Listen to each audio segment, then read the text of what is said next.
Bacaan liturgi Selasa 6 September 2022, Hari Biasa Pekan Biasa ke-23. Bacaan dari surat pertama Rasul Paulus kepada jemaat di Korintus.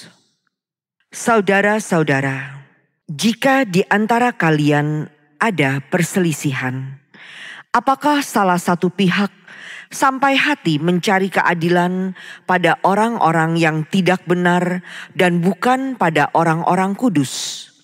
Atau tidak tahukah kalian bahwa orang-orang kudus akan menghakimi dunia? Dan jika penghakiman dunia berada dalam tanganmu, tidakkah kalian sanggup mengurus perkara-perkara yang tidak berarti? Tidak tahukah kalian bahwa kita akan menghakimi malaikat-malaikat? Apalagi perkara-perkara biasa dalam hidup kita sehari-hari.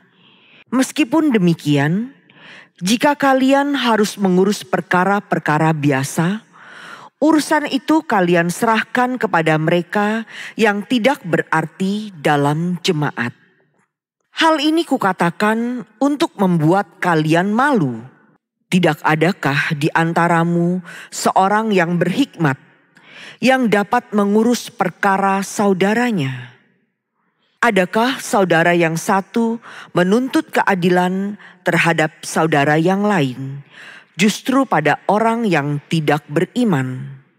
Adanya perkara di antaramu saja, antara seorang saudara terhadap saudara yang lain, telah merupakan kekalahan bagimu. Mengapa kalian tidak lebih suka menderita ketidakadilan? Mengapa kalian tidak lebih suka dirugikan? Sebaliknya kalian sendiri melakukan ketidakadilan. Kalian sendiri mendatangkan kerugian. Dan hal itu kalian lakukan terhadap saudara-saudaramu sendiri.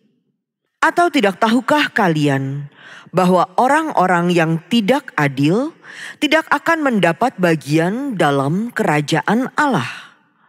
Janganlah sesat. Orang cabul, penyembah berhala, orang berzina, banci, orang pemburit, pencuri, orang kikir, pemabuk, pemfitnah dan penipu tidak akan mendapat bagian dalam kerajaan Allah. Dan beberapa orang di antara kalian dahulu demikianlah adanya. Tetapi kalian telah memberi dirimu disucikan. Kalian telah dikuduskan. Kalian telah dibenarkan dalam nama Tuhan Yesus Kristus dan dalam roh Allah kita. Demikianlah sabda Tuhan. Syukur kepada Allah. Tuhan berkenan kepada umat-Nya. Tuhan berkenan kepada umat-Nya. Nyanyikanlah bagi Tuhan lagu yang baru. Pujilah Dia dalam jemaah orang-orang saleh. Biarlah Israel bersukacita atas penciptanya. Biarlah Sion bersorak-sorai atas raja mereka. Tuhan berkenan kepada umat-Nya. Biarlah mereka memuji-muji namanya dengan tarian.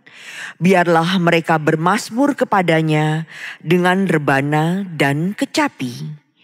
Sebab Tuhan berkenan kepada umat-Nya. Ia memahkotai orang yang rendah hati dengan keselamatan. Tuhan berkenan kepada umat-Nya.